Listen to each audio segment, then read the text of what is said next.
Padre nuestro que tú moras en las alturas, Señor, te damos gracias, Padre de la gloria, por este momento de reunión que tenemos, Dios mío, para aprender más de tu palabra, Dios. Padre, en esta tarde te pedimos, Dios mío, que tú nos dirijas conforme tu Espíritu Santo, Señor, sea dado a nosotros en este momento, Padre de la gloria. Pon palabras en la boca de Sebastián, Dios mío, para que así, Dios eterno de la gloria, tus palabras, Señor, sean grabadas en nuestros corazones y las podamos en práctica. En el nombre del Padre, el Hijo y del Espíritu Santo lo pido, mi Señor. Amén. Amén. Bueno, la clase de hoy, en la semana pasada no tuvimos célula, voy a cubrir lo que correspondía para la semana anterior, y si puedo, hago lo que corresponde para esta semana. Si no, lo puedo hacer en la próxima clase.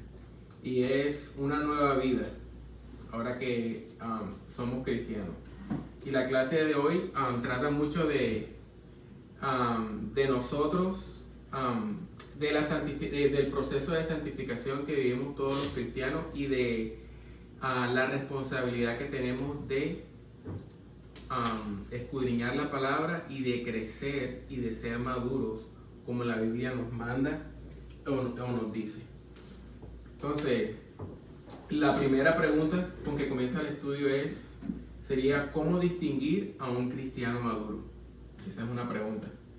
Y bueno, la Biblia nos enseña que la experiencia de la salvación es como un nuevo nacimiento. Y por eso el creyente es comparado a un bebé recién nacido.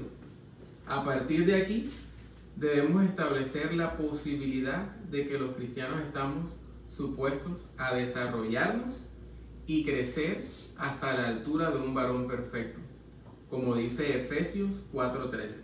Ephesians 4:13.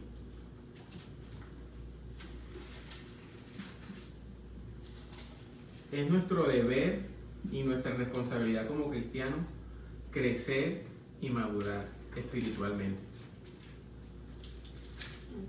Dice Efesios 4:13, hasta que todos lleguemos a la unidad de la fe y del conocimiento del Hijo de Dios, a un varón perfecto, a la medida de la estatura de la plenitud de Cristo. Entonces, como dije anteriormente, es como cristianos, es nuestro deber crecer y madurar espiritualmente. De la misma manera que el bebé que crece hasta llegar a un ser adulto. De esa misma manera como vemos ese proceso de crecimiento en un bebé, que es un bebé, luego un niño, luego se convierte como en un adolescente y luego crece. En ese mismo proceso que vemos en la vida debe ser el crecer y el madurar en nosotros los cristianos espiritualmente. Entonces, esto nos lleva a varias preguntas. ¿Cómo saber si una persona es un cristiano maduro? ¿Cómo medir la madurez espiritual de un cristiano? ¿Cómo saber si hemos crecido espiritualmente? ¿O cómo distinguir a un creyente inmaduro? Entonces, para estas preguntas, en la palabra encontramos una cantidad de referencias acerca de las cualidades y las características de una persona espiritual. En el Antiguo Testamento, el testimonio de los patriarcas y de los profetas nos dejan el ejemplo, o nos muestran el ejemplo de hombres con el carácter divino. Y en el Nuevo Testamento, los evangelios, el libro de los Hechos y las epístolas nos proveen de muchas formas los rasgos de una persona madura. Y aunque la Biblia está llena de enseñanzas acerca del mandato, la responsabilidad y los beneficios de crecer espiritualmente, vamos a mirar solo una de las referencias que Pablo hace acerca de este tema. Y para eso vamos a ir a 1 Corintios 13:11. 1 Corinthians 13:11.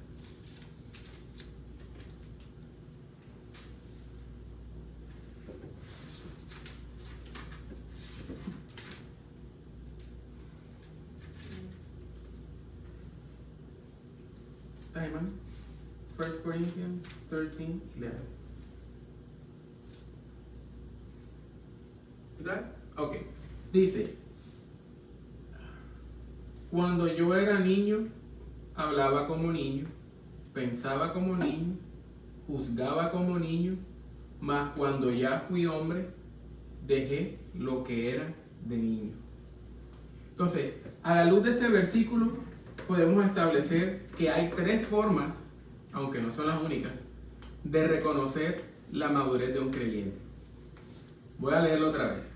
Cuando yo era niño, hablaba como niño, pensaba como niño, juzgaba como niño.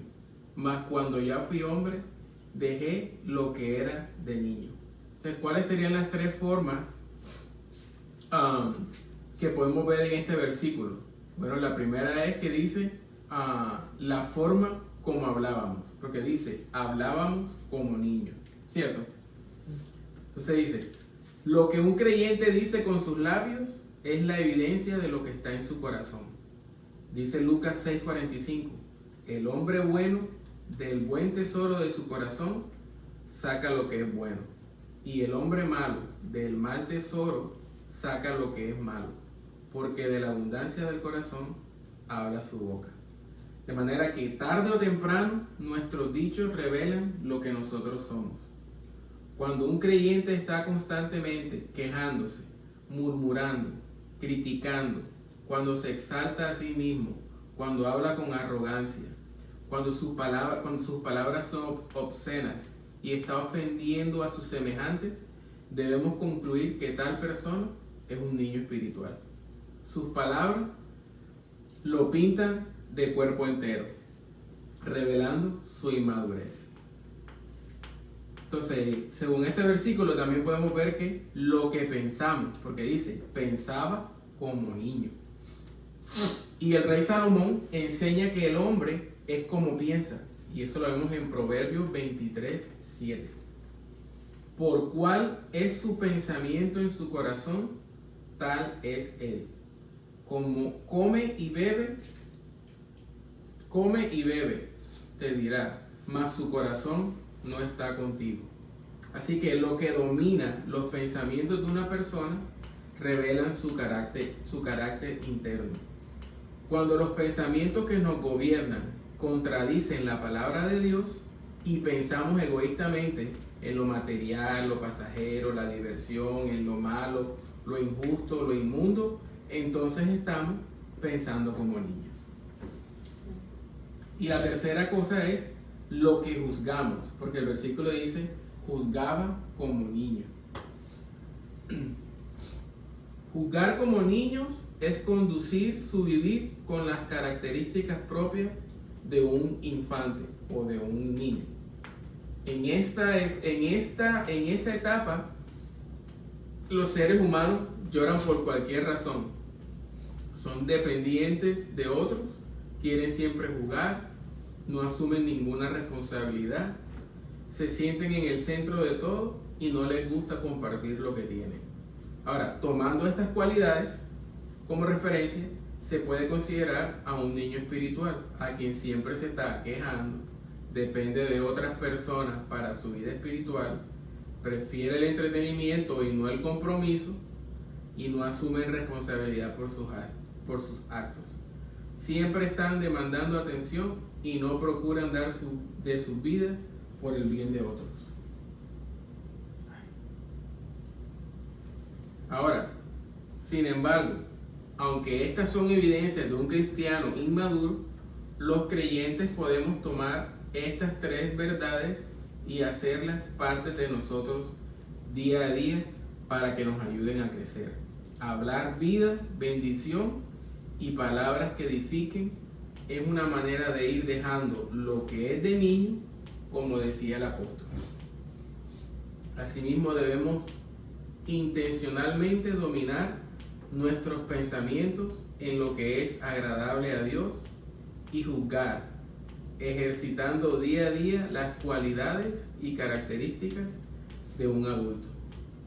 O sea que de la misma manera como en nuestra etapa de crecimiento, nuestra forma de hablar, de pensar y de juzgar va cambiando, de esta misma forma en la vida espiritual de nosotros se debe ver ese crecimiento. O sea, debe ser notable ante los ojos de los demás. Y más si estamos en una comunidad donde decimos que somos cristianos y que vivimos como la Biblia nos manda. Bueno, pues si decimos que vivimos como la Biblia nos manda, entonces, como la palabra dice, debemos dar fruto de ello. Si no, por mucho que nuestra boca diga de que somos cristianos y que vivimos como la Biblia dice, pero tenemos estas cualidades que hemos dicho, no somos considerados o podemos ser considerados un cristiano inmaduro.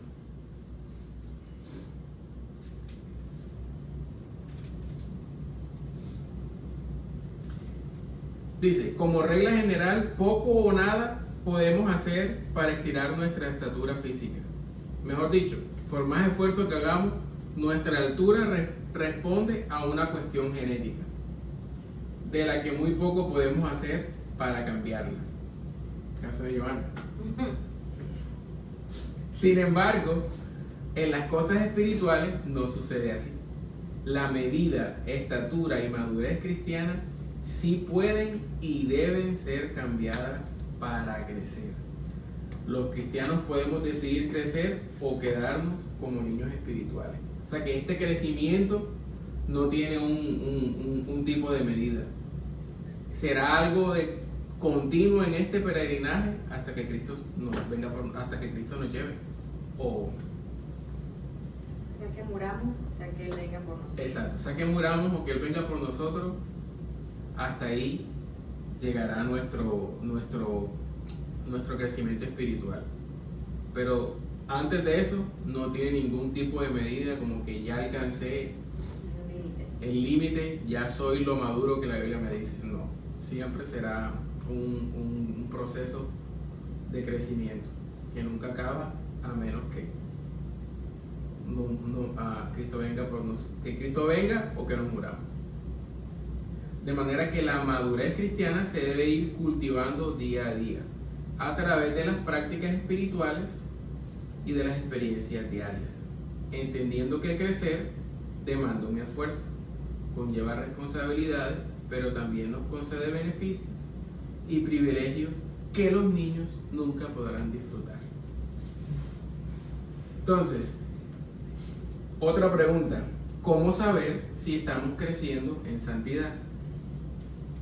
Bueno, como hablaba ahorita con Tony antes de empezar la clase, desde la conversión se inicia en nuestra vida un proceso que el apóstol Pablo llama en su epístola la santificación. Se le dice así a la transformación que toma lugar en los individuos, o los nuevos creyentes. Este proceso dura toda la vida y se consuma el día que llegamos al cielo. De una forma sencilla, la santificación es el proceso a través del cual somos formados más a la imagen de nuestro Señor Jesucristo. Asimismo, debemos decir que en este glorioso proceso Dios nos santifica y nosotros procuramos la santidad. O como decía ahorita, Dios nos preserva y por eso nosotros estamos perseverando. Dicho de otra manera, los creyentes participamos junto a Dios en nuestra santificación. Y aquí vemos lo que es la soberanía de Dios. Él es quien nos preserva, y la responsabilidad del hombre. Nosotros estamos siendo santificados o trabajamos en nuestra santificación porque alguien nos está preservando. Y Él es el que pone en nosotros el querer como el hacer. Y cuando hablamos de santificación también tenemos que tener en cuenta que nosotros no somos santos en nosotros mismos. Nosotros tenemos que encontrar esa santidad en Dios. Él es el único santo. Entonces nosotros tenemos que trabajar junto con el Espíritu Santo para ir madurando, o sea, lo que estaba diciendo Seba, para ir creciendo, siendo transformados en nuestra santificación. O sea, el pecado que yo cometía antes se debe ir depurando de mí porque yo estoy siendo santificada. Estoy siendo santificada y yo no tengo santidad dentro de mí que es intrínseca, que es mía. Yo tengo que irla a buscar donde está, y esa santidad solamente se encuentra en Dios. Por lo tanto, es un trabajo que se hace ahí en conjunto. Diferente al nuevo nacimiento. El nuevo nacimiento sí es una obra divina que Dios hace para regenerar nuestra alma. Pero ya siendo salvos, tenemos que trabajar en nuestra santificación. Y es en ese sentido que los creyentes estamos supuestos a crecer en Él, a crecer en la santidad y carácter cristiano. Por eso el llamado a la santidad y a la vida piadosa es un llamado permanente en las páginas del Nuevo Testamento.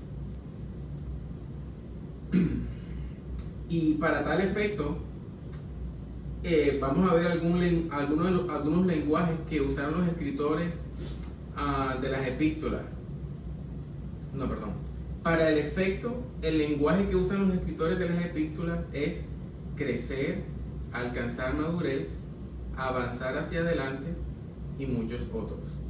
Por ejemplo, vamos a leer 2 de Pedro 3:18.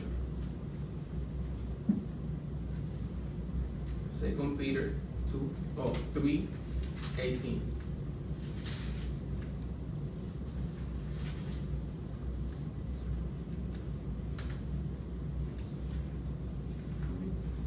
Dice: antes bien, creced en la gracia y el conocimiento de nuestro Señor y Salvador Jesucristo.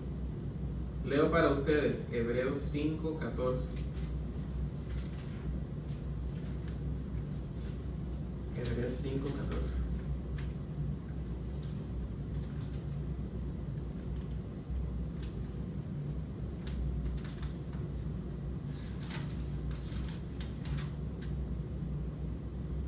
Pero el alimento sólido es para los que han alcanzado madurez.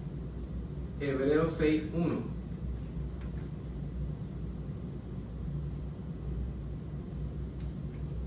Por tanto, dejando ya los rudimentos de la doctrina de Cristo, vamos adelante a la perfección.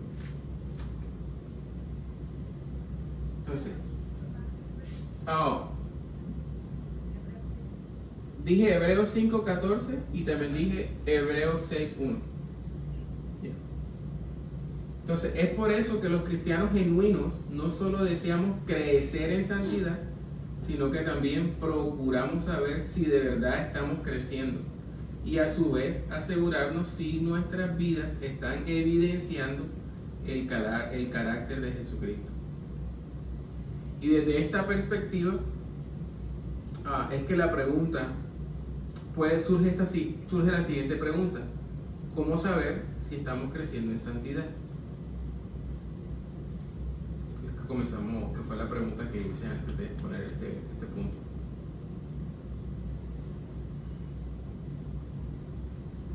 Ahora, aunque esta medida de madurez y santidad se pueden ver en expresiones externas, tales como el amor al prójimo, la integridad, la paciencia, la mansedumbre y otras virtudes cristianas, en ocasiones es muy difícil medir con precisión el grado de santidad de un creyente, sobre todo cuando se trata de medirla en nuestra propia vida.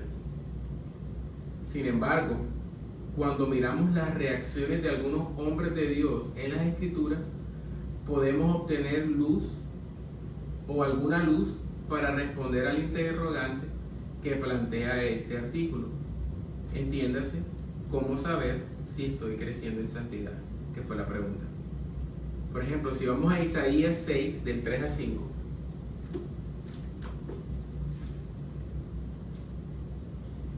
Es cuando Isaías tuvo una visión del Señor en el templo.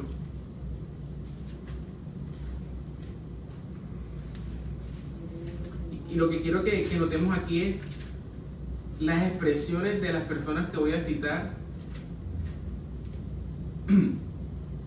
y tengamos en mente el interrogante que estamos haciendo: ¿cómo saber si estoy creciendo en santidad? Isaías 6 del 3 al 5. Del 3 al 5 dice: y el uno al otro daba voces diciendo: Santo, Santo, Santo, Jehová de los ejércitos, toda la tierra está llena de su gloria. Y los oficiales de las puertas se estremecieron con la voz del que clamaba, y la casa se llenó de humo. Entonces dije: ay de mí, que soy muerto, porque siendo hombre inmundo de labios, y habitando en medio de pueblo que tiene labios inmundos, han visto mis ojos al Rey, Jehová de los ejércitos. Vimos cómo el profeta exclamó con desesperación: ¡ay de mí que soy muerto! Porque siendo hombre inmundo de labios y habitando en medio de su pueblo que tiene labios inmundos, han visto mis ojos al Rey. Ahora vamos a buscar en Lucas 5 del 8 al 9. Y vamos a ver una experiencia similar que tuvo el apóstol Pedro y quedó conmovido cuando estaba en la barca con Jesús. Luke 5, 8 through 9.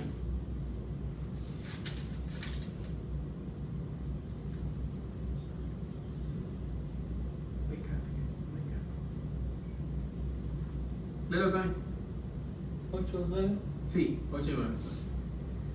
Viendo esto, Simón Pedro cayó de rodillas ante Jesús diciendo: apártate de mí, Señor, porque soy hombre pecador. Porque por la pesca que habían hecho, el temor se había apoderado de él y todos los que estaban con él. Entonces ahora hemos visto: Isaías clamó con desesperación: ay de mí que soy muerto. Y vemos aquí al apóstol diciendo que cayó de rodillas ante Jesús. Y ahora vamos a ir a Romanos 7:19. Y aquí también vamos a ver cómo el apóstol Pablo hizo una sorprendente y dramática confesión en una de sus cartas. Mientras reconocía su falta, él decía, ¿cómo dice? Porque no hago el bien que quiero, sino el mal que no quiero, eso hago. Y al final él se expresa de sí mismo con lamento diciendo en Romanos 7:24, más abajito ahí mismo: miserable de mí, ¿quién me librará de este cuerpo de muerte? Entonces, en base a estos textos, podemos ver un llamativo patrón en estas reacciones y en las palabras que estos hombres pronunciaron. Porque tanto Isaías, Pedro y Pablo no solo reconocieron su pecado, su miseria e inmundicia, sino que también lamentaron y hasta sintieron angustia y vergüenza por ellos. O sea, imagínate, si ellos no estaban lo suficientemente santos y eran ellos, imagínate nosotros. Exacto. Es correcto. Entonces, esta realidad se hace llamativa cuando recordamos que estos eran líderes en el pueblo de Dios y hombres que fueron ejemplos de piedad, santidad y carácter cristiano. Y mira sus expresiones ante su pecado. Como dice Jesús, y ahora que para nosotros, imagínate. Pero ellos nunca se consideraron a sí mismos como santos, porque sentían que, ellos nunca se consideraron a sí mismos como santos, porque sentían que estaban tan necesitados de la gracia divina como cualquiera de los hombres. Su pecado los consumía, su maldad los avergonzaba y sus bajas pasiones los humillaban. Ahora, si bien nosotros tenemos que crecer y tenemos el deber de crecer espiritualmente y alcanzar esa perfección o esa madurez de la que nos habla la Biblia, yo quisiera tocar un punto aquí, y es que en ese proceso nosotros debemos cuidarnos de caer en el legalismo. Y antes de definir qué es legalismo, voy a decir tres cosas que nosotros procuramos que no son legalismo. Por ejemplo, preocuparnos por nuestra santidad personal no es legalismo, porque la Biblia enseña claramente que a aquellos a quienes Dios justifica, también los santifica, y que todo creyente tiene una responsabilidad personal en el avance de ese proceso de santificación en su vida. Y eso lo podemos leer en 2 de Corintios 7:1. A ver, estudiante Antonella, 2 Corinthians 7:1.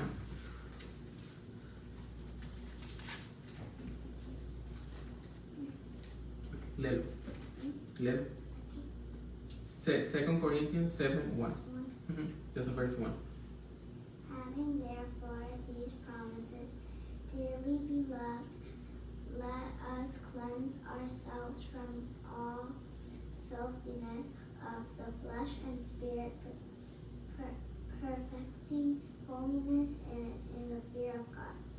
Así que, amados, pues que tenemos tales promesas, limpiémonos de toda contaminación de carne y de espíritu, perfeccionando la santidad en el temor de Dios. Y ahora mira cómo dice Romanos 8:13.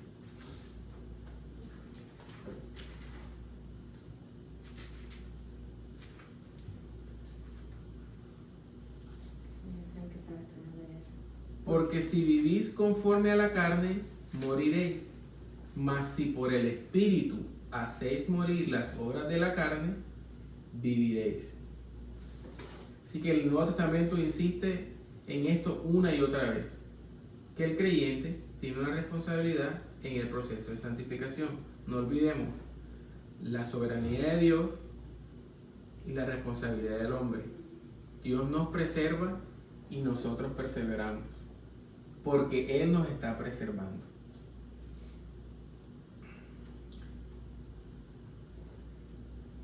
Otra cosa que hacerlo no es legalismo.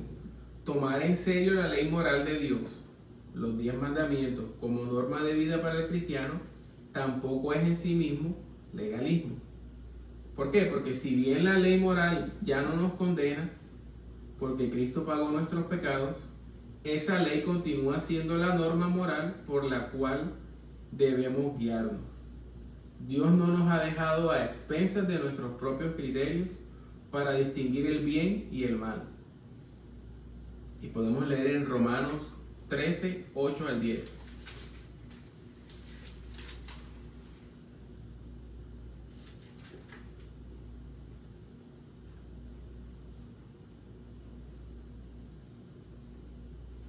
Creo que. ¿Del 8 al qué? Sí, 8 y 10. 8 al 10. 8 al 10. No debáis a nadie nada, sino amaros unos a otros, porque el que ama al prójimo ha cumplido la ley. ¿Por qué? No adulterarás, no matarás, no hurtarás, no dirás falso testimonio, no codiciarás y cualquier otro mandamiento. Y en esta sentencia se resume: amarás a tu prójimo como a ti mismo. El amor no hace mal al prójimo, así que el cumplimiento de la ley es el amor. Dice, amarás a tu prójimo como a ti mismo. Yo quería hacer un paréntesis porque tú sabes que a veces la gente dice, voy a hacer un poquito, pero más voy a hacer un paréntesis.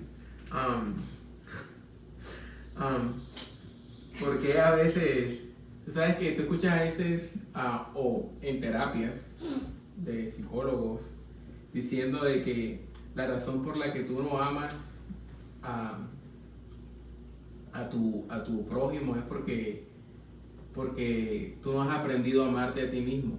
Pero eso es falso, porque ahí mismo nos está diciendo el versículo, cuando dice amarás a tu prójimo como a ti mismo, de manera implícita está diciendo que tú mismo sientes amor por ti mismo, que ya tú sientes amor por ti mismo.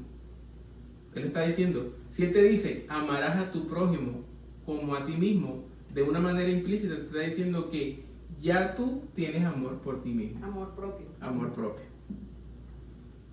Sí, uno mismo no se va a hacer daño. Exacto.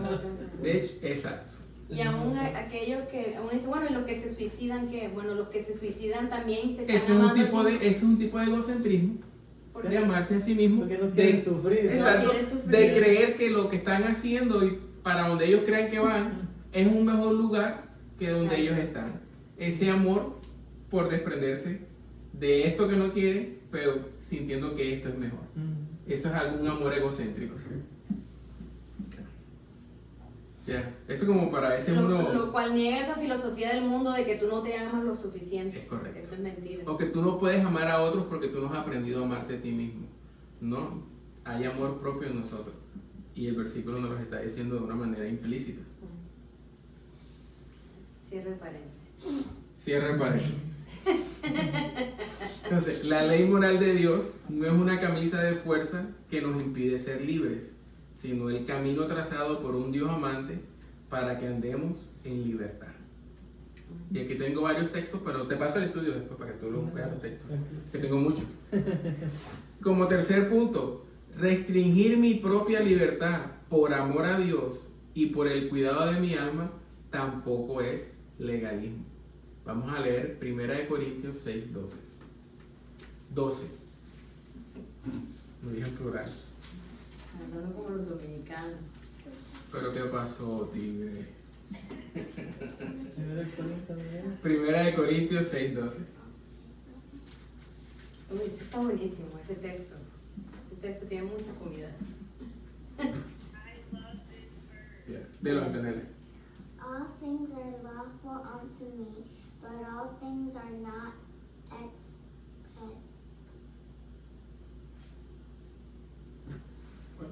¿Cuál palabra?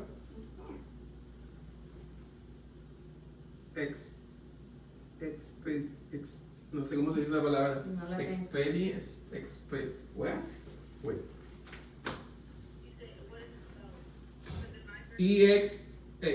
EXPEDINEI. Oh my gosh. Oh my gosh. You're killing me. No puedo leer, están muy pequeñas las letras. King James 12. Expedient. Expedient? Yeah. expedient. Okay. All things are lawful for me, but I will not be brought under the power of any. Léelo en español, Tony. El 12. Sí, 6, 12. sí. Ok. Todas las cosas me son lícitas, mas no todas convienen. Todas las cosas me son lícitas, mas yo no me dejaré dominar de ninguna. Bueno, aquí cuando dice Pablo que todas las cosas me son lícitas, pero no todas me convienen, esas todas las cosas me son lícitas, son todas aquellas cosas que son lícitas, pero que yo dejo de hacerlas por amor a mi hermano o por amor al más débil en la fe. Él no está hablando ahí de que matarme es lícito, porque la ley moral de Dios nos dice que no podemos matar. Él no está diciendo que robarme es lícito y no me conviene, porque la ley de Dios me dice no robarás, y eso es un mandato. Él no está diciendo que fornicarme es lícito, pero que no me conviene, porque la ley de Dios dice no fornicarás, no adulterarás. Entonces, todas las cosas me son lícitas, son aquellas cosas que se son lícitas hacer, pero que por amor al más débil en la fe no me son, no me convienen hacerlas por causa de mi amor al hermano. ¿Se entendió? ¿Se entendió? Lo que pasa es que ahí cuando... Espérate. ¿Se entendió? No te escucho. No, Suri, I can hear you. She was muted. Okay. Te quiero hacer una pregunta. Por ejemplo, we are told como creyentes that we should not get drunk with wine. But we are not, how do I say this properly? We are not told that we can never drink wine. But for the love of my brothers and sisters, I would not. And I would abstain from alcohol for those who are weaker in Christ. Is that the right way to say it? Ese es un buen ejemplo. Ese es un buen ejemplo de lo que de lo que acabamos de leer. Okay. Que si bien estar borracho no es una condición en la que uno debería estar expuesto. Por ejemplo, si tú sabes que tomarte dos copas de vino ya te pone en un estado de ebriedad, El hacerlo ya te estás pecando. entonces el hacerlo te pone en una condición donde tú debes decir, esto yo no lo debo hacer porque no es bueno para mi alma, lo que está diciendo ahí Pablo. No me dejaré dominar por ninguna de esas cosas, aunque te sea lícito hacerla. porque en la Biblia no hay una prohibición como tal que te diga no tomes vino, pero al estar ebrio, tú sabes que tú estás diluido y que estás pecando porque no estás en tus 5 sentidos haciendo las cosas que debes. Ya no eres tú, sino el alcohol que está dominándote. Exacto. Entonces en esas Sí. cosas hay que tener no me dejaré dominar de ninguna de ellas. Ya.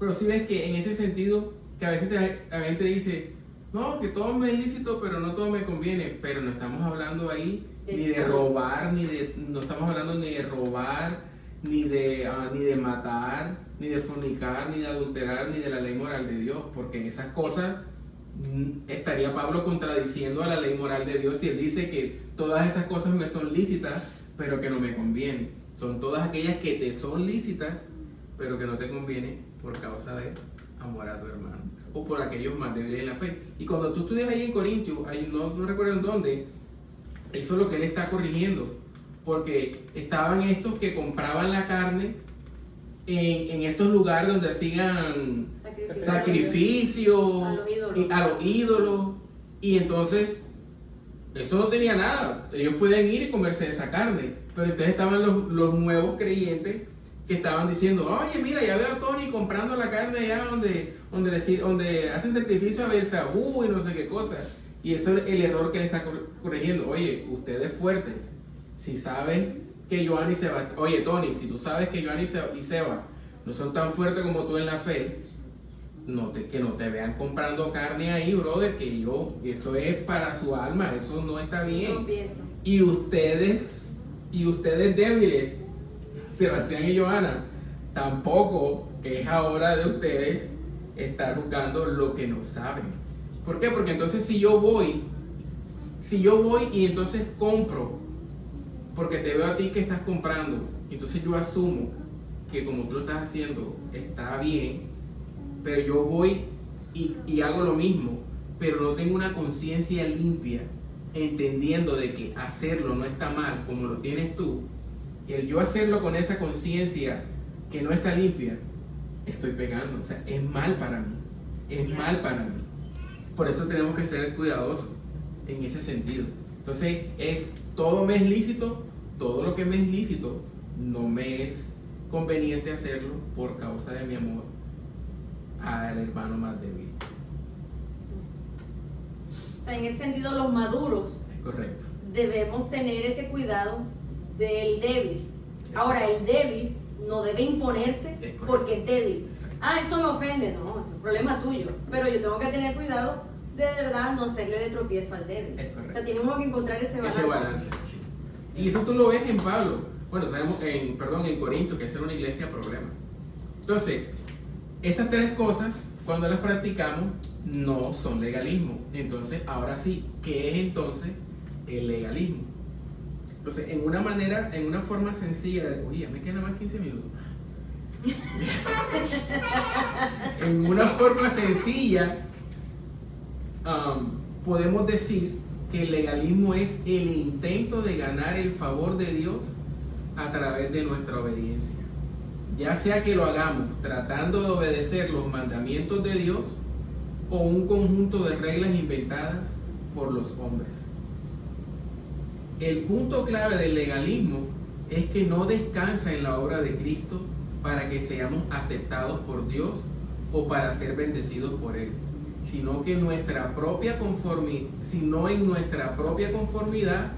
a un estándar de conducta previamente establecido. ¿Por qué digo esto? Porque mientras el Evangelio nos mueve a la obediencia por el hecho de haber sido aceptados por Dios de pura gracia, el legalismo te dice o nos dice que debemos obedecer para ser aceptados. En el Evangelio la aceptación viene primero y la obediencia viene después. Es el resultado. En el legalismo la obediencia viene primero para poder alcanzar la aceptación, ya sea de delante de Dios, de delante de la gente o de delante de ti mismo. Todo gira en torno a lo que hacemos, a lo que dejamos de hacer. Si puedo cumplir las reglas, si puedo mantener el estándar, Dios me va a bendecir. Eso es legalismo. Todo depende de ti, de tu obediencia, de tu esfuerzo personal, de tu compromiso y de tus méritos.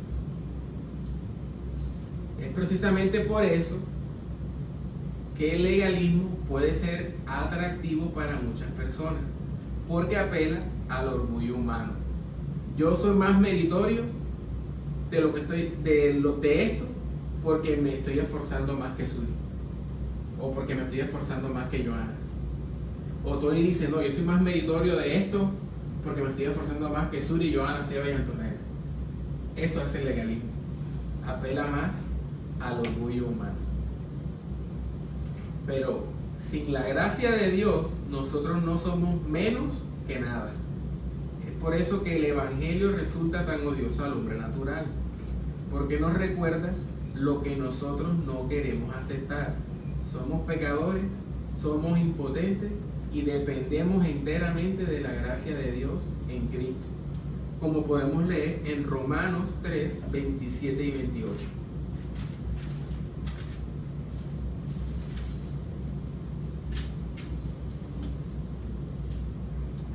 Romans 3, 27, 28.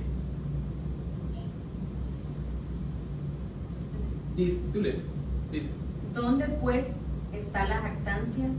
Queda excluida. ¿Por cuál ley? ¿Por la de las obras? No, sino por la ley de la fe. Concluimos pues que el hombre es justificado por fe sin las obras de la ley. Entonces, ¿ves cómo Pablo contrapone aquí el Evangelio con la jactancia humana? Es lo mismo que encontramos en Efesios 2, 8 y 9. Porque por gracia sois salvos por medio de la fe. Y esto no de nosotros, pues es don de Dios y no por obra, para que nadie se gloríe. Confiar. ¿Qué hacer para ser salvo? Confiar únicamente en los méritos de Cristo. Y ahora que soy cristiano, entonces, ¿qué debo hacer para ser bendecido por Dios? Seguir amparándote en los méritos de Cristo. Nosotros los cristianos, los evangélicos, estamos claros en la primera pregunta, que fue ¿qué hacer para ser salvos? Pero no siempre estamos tan claros en la segunda pregunta, que es ¿qué debo hacer para ser bendecido por Dios? Sabemos que fuimos salvos por gracia, pero muchas veces procuramos ser bendecidos por obras. Todo beneficio que recibimos de la mano de Dios lo recibimos únicamente por los méritos de Él, no por el nuestro. Es por eso que en todas las cartas, o en las cartas paulinas, en algunas cartas paulinas, es algo que vemos claramente. Pablo insiste en el uso de la frase en Él, en Cristo, en el amado. Nosotros estamos completos en Él. Fuimos circuncidados, vivificados, perdonados y libertados por Él. Así que no es por tu bondad ni por la mía que vamos a ser bendecidos, ni por tu decencia, ni por tu esfuerzo por guardar los mandamientos de Dios, y mucho menos por someterte a un conjunto de reglas inventadas por hombres. Es únicamente por Cristo es únicamente por Cristo. Ahora, no quiero que me malentiendan, porque el cristianismo promueve un elevado estándar moral, pero en el cristianismo la santidad es un resultado, no una causa. La santidad es un resultado, no una causa. O sea, vuelvo a decir lo mismo. Este proceso de santificación y de perseverancia es el resultado de la preservación de Dios en nuestras vidas. Él es el que nos tiene agarrado de su mano, y no nosotros. No es como que nosotros estamos aferrados a Él. Él es el que me tiene agarrado de su mano. Así como cuando yo le agarro la mano a Antonella cuando vamos a cruzar la carretera. Decía que en el cristianismo la santidad es un resultado y no una causa. Podemos ser santos porque hemos sido salvados. La salvación viene primero y el buen comportamiento después. Y ese comportamiento no es meritorio. Ningún comportamiento, por bueno que sea, logrará que merezcas el favor de Dios. No hay nada que yo pueda hacer ni para que Dios se impresione, ni para que yo me gane el favor de Él en esto o en aquello. No hay nada. Si Dios se agrada de nosotros, es porque Él mismo está colocando en nosotros el querer como el hacer y nos está preservando y nosotros estamos perseverando. Y esa gratitud que Él siente glorifica al Hijo. O sea, y no es por mis méritos que Él se está agradando. Oh, mira, Sebastián, qué justo, qué recto es. No se trata de eso. En 1 Corintios decía que ningún comportamiento, por bueno que sea, logrará que merezcas el favor de Dios.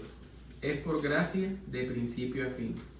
Mira cómo dice 1 Corintios 1, 30 y 31. Este me lo aprendí en estos días que estaba leyendo, pero en la Biblia de las Américas. Pero lo voy a leer de la Reina Valera. 1 Corintios 1, 30 y 31. Mira lo que dice. Mas por Él estáis vosotros en Cristo Jesús. Recuerda que estamos debatiendo o estamos diciendo que el legalismo dice que tú te ganas el favor de Dios con tus acciones. Y ahora vamos a leer 1 Corintios 1, 30 y 31.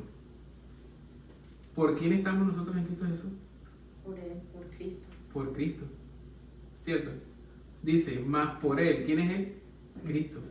Estáis vosotros en Cristo Jesús, el cual nos ha sido hecho por Dios sabiduría, justificación, santificación y redención, para que, como está escrito, el que se gloría, gloríese en el Señor. Y para concluir, que solo me quedan 10 minutos, vamos a ir a 1 de Pedro 1:22 hasta el capítulo 2, versículo 3. 1 Peter 1:22 hasta chapter 2, verse 3. 1:22. Y vamos a leer desde el verso 22. No, ¿viste? Okay. 1 de Pedro. Ese es the second one. Ahí está. Ya para atrás. Ahora sí. Léelo, Tony. 1 Pedro 1 22 hasta el 2:3. hasta el 2:3. Sí. Habiendo purificado vuestras almas por la obediencia a la verdad, mediante el Espíritu, para el amor fraternal no fingido, amaos unos a otros entrañablemente de corazón puro, siendo renacidos no de simiente corruptible, sino de incorruptible, por la palabra de Dios que vive y permanece para siempre. 24.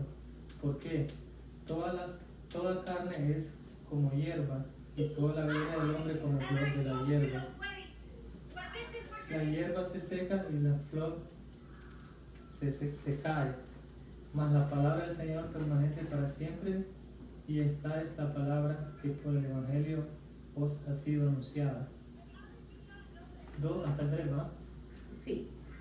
Desechando pues toda malicia, todo engaño, hipocresía, envidia y todas las detracciones, desead como niños recién nacidos la leche espiritual no adulterada, para que por ella crezcáis para salvación, si es que habéis gustado de la benignidad del Señor. Ok. Entonces sabemos aquí que la vida cristiana está supuesta a ser una vida en constante crecimiento hasta que estemos con el Señor. La vida cristiana es una carrera que termina con la muerte y ningún creyente puede darse el lujo de dejar de correr hasta el final. Muchos que profesan ser cristianos han sido infectados con el fatalismo muchas veces Y no debemos confundir el fatalismo con la soberanía de Dios. ¿Por qué? Porque nosotros creemos en la soberanía de Dios, pero eso no nos hace fatalistas. Por ejemplo, lo que va a pasar, no importa lo que yo haga, yo estoy condenado a la mediocridad, yo no voy a crecer más de aquí. Esa es la soberanía de Dios. Eso es fatalismo. Ese es ser fatalista. O sea, me voy a morir, de algo me voy a morir, así que yo me voy a meter en la mitad de la autopista y... Have to have an emergency. Entonces, no se trata de eso. Como decía, muchas veces dentro de la iglesia se ven muchos pueblos fatalistas que creen que ellos están condenados a la mediocridad. Creen que están condenados a quedarse estancados donde están espiritualmente hablando.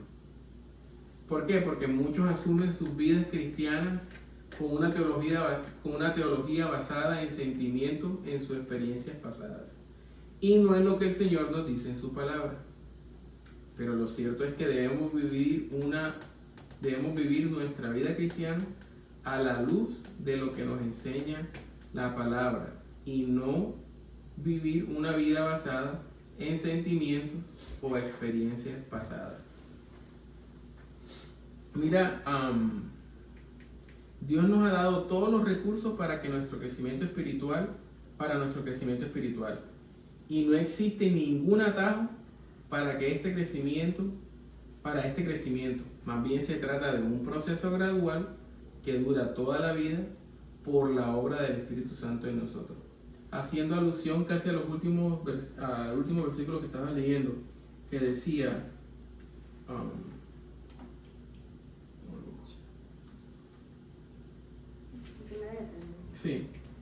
desear. Sea como un niño recién nacido, la leche espiritual no adulterada. Exacto, ahí está. Dice, desear. Y lo primero que vamos a ver aquí, o que lo primero que podemos recalcar aquí, es que ese verbo está en imperativo. Y cuando un verbo está en imperativo, eso indica que es una orden o un mandato. Eso quiere decir, de manera que si eres un cristiano y tienes poco apetito por la palabra de Dios, ahí cuando dice desear, Dios nos está ordenando aquí a que comencemos a desear su palabra más. Dios nos lo ordena porque está en imperativo. Notemos que Pedro no nos está diciendo ni que debemos leer la Biblia, ni memorizarla, ni estudiarla, ni incluso enseñarla a otras. Por supuesto, todas esas cosas son bien hacerlas, pero lo que Pedro está enseñando ahí es que la deseemos, o sea, que tenemos que desear la palabra, así como un niño pequeño desea esa leche materna porque le da hambre. Debemos desear la palabra de Dios, y ese es el enfoque de este versículo. La palabra desear transmite la idea de algo que deseas con tal necesidad que ninguna otra cosa de este mundo sería capaz de satisfacer ese anhelo. Entonces, ¿cómo debemos desear la Biblia? Como niños recién nacidos. Y esto no es para nuevos creyentes solamente. Esto es para todos los creyentes. Todos los creyentes tenemos el mandato de desear la palabra de Dios como niños recién nacidos. Y por último, bueno, te vas hasta ahí. Eso no es 57, sí, te vas hasta ahí porque no te vas hasta ahí. Sí, eso, yo más bien abro con esto, que para que solamente el título es que para que este proceso de santificación que nosotros vivimos en este peregrinaje no puede ser cumplido a cabal o a un 100%, por así decirlo de alguna manera, si nosotros nos dejamos de congregar. Y eso es lo que iba a tocar. Esa era la otra parte. Esa era la otra parte del estudio. O sea que todo esto que hemos hablado es una realidad en nuestra vida, pero para que se haga presente no puede pasar sin la comunión cristiana. Y por eso la importancia de no dejar de ir a la iglesia. Porque en la comunión con nuestros hermanos eso también ayuda a nuestra santificación. Porque como dice la Biblia, hierro con hierro se abusa. Pero no voy a entrar ahí porque eso lo puedo... Fíjate que reflexionando de nuevo en el asunto del legalismo, y yo sé que es importante nosotros perseverar en nuestra santificación. O sea, lo que estábamos leyendo ahorita y desechando toda malicia. O sea, hay pecados que nosotros tenemos que, porque estamos en Cristo, tenemos que ir desechando y dejando de hacer, porque eso va en contra de nuestra fe. Y el hecho de que somos salvos demuestra que nosotros hemos sido salvos para hacer buenas obras. Las buenas obras, eso que dice Efesios 2:10. dice que nosotros fuimos salvos para hacer buenas obras, obras que fueron creadas por Dios de antemano para que nosotros anduviéramos en Él. Somos hechura suya en el Hijo, en Cristo Jesús. En Cristo. Entonces, cuando nosotros estamos en Cristo, nosotros tenemos que sí cambiar nuestra manera de vivir, porque eso es lo que demuestra que nosotros estamos en Cristo. Ahora, si nosotros perseveramos en nuestra mala manera de vivir, lo que eso demuestra es que no estamos en Cristo. O sea, ¿cómo podemos perseverar en el pecado, en lo malo y decir que estamos en Cristo? Eso no es congruente. Exacto. Eso no es congruente. Y haciendo énfasis en lo que estaba Seba hablando acerca del legalismo, ahí es donde la cosa se complica. Porque entonces yo me miro al espejo y yo creo que porque yo me levanté a las 5 de la mañana a orar, que porque yo eché mis ofrendas y mis diezmos generosamente, entonces yo me merezco el favor de Dios. Es que eso es lo que es el legalismo, o sea, que como tú estás haciendo lo que la Biblia te dice, entonces por hacerlo, ahora tú te mereces el favor de Dios. O sea, Dios está obligado a bendecirte porque tú estás haciendo esto y lo otro. Pero no, eso no es lo que enseña que la todo Biblia. lo que nosotros recibimos es por gracia. Porque Dios quiere, porque Dios se inclina, Él está inclinado a hacernos el bien. Porque Él quiere, no por lo que yo haga. Es que Él está inclinado a hacernos el bien. Y entonces ese bien que yo hago, ¿cuál es la fuente? O sea, ¿cuál es el motivo del bien que yo hago? ¿Yo lo hago porque quiero agradar a Dios? ¿O porque creyendo yo que haciéndolo me voy a ganar el favor de Dios? Es diferente la intención. O sea, por ejemplo, este es un ejemplo que yo siempre pongo.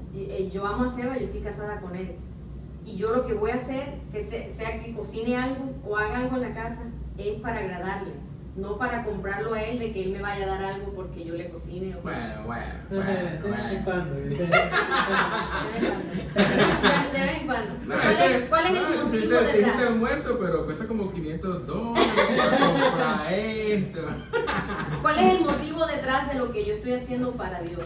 El motivo es porque quiero agradar a Dios o porque yo me quiero ganar el favor de Dios. Y entonces cuando ya yo quiero agregarle algo a mi salvación, eso es pecado, eso es pecado. Deja de ser por gracia. Deja de ser por gracia, porque eso lo dice Pablo ahí en Romanos, no me acuerdo la cita exacta, dice, porque lo que es por obra cuenta como salario, o sea, como cuando tú vas y ponchas y entonces a ti se te debe ahora un salario porque tú lo trabajaste, pero la salvación es así, no, es por gracia, se te dio de gratis, o sea que no es un salario que tú estás cobrando. Entonces, de la misma manera, cuando nosotros hacemos cosas o se nos imponen cosas que la gente asume, lo que decía Seba, que son reglas impuestas por hombre, que dice, si no haces esto, no eres salvo. Esa persona está agregándole a la salvación y está agregando cosas a la Biblia que no están, y eso es pecado. Exacto. Eso es un pecado, el legalismo es pecado. No, que los hombres cristianos solamente se pueden vestir con camisa de botón y con corbata. Fuñe, bro, yo ando con esas puras hates. Sí, porque el hombre cristiano tiene que vestirse bien, y entonces van y se buscan un texto bíblico que no tiene nada que ver para acuñar sus argumentos y entonces hacerte sentir mal si tú te pones unos joggers o si te pones una camiseta, y te hacen sentir mal y te hacen caer en un problema de conciencia donde crees tú que si ni Dios lo quiera te pones unos joggers, tú estás pecando, y eso es agregar a tu salvación. Exacto. Eso es agregar de que, el Señor está bravo conmigo porque yo no me puse la camisa de botón con una corbata. Son cosas que el legalismo es perjudicial, y eso es un ejemplo pequeño aparte de todo lo que uno dice. Hay que cuidarnos de eso, o sea, es un cáncer que se ha metido en la iglesia. Y mira, te digo que eso Y también... a la final todos tenemos un legalista por dentro, Ujú. que tenemos que matar con la ayuda de Cristo. Amén. Yeah. Mira, y eso de que yo diezmo y entonces el Señor me va a bendecir. Amén. Yo creo que el Señor nos da lo que nosotros necesitamos, pero eso no quiere decir que te van a llegar los miles, ni te van a llegar los millones. Hay gente que diezma fielmente y tú lo ves que sobreviven con lo mínimo porque Dios es fiel y los deja que no pasen necesidad. Pero ¿dónde están los carros? ¿Dónde están las casas? ¿Dónde están los millones? ¿Dónde están los tíos? ¿Ven? Entonces, pensar de que si yo echo más, entonces Dios me va a bendecir. ¿Dónde está la intención de mi corazón ahí? O sea, yo estoy dando más dinero porque Dios me va a dar más dinero. Y son, Entonces, esas las intenciones que van a ser juzgadas y reveladas en el día de juicio. Cuando dice el Señor en Romanos, que dice, no juzguéis más hasta que el Señor, hasta que el Señor venga. Está diciendo de que esas son, las intenciones del corazón son las que van a ser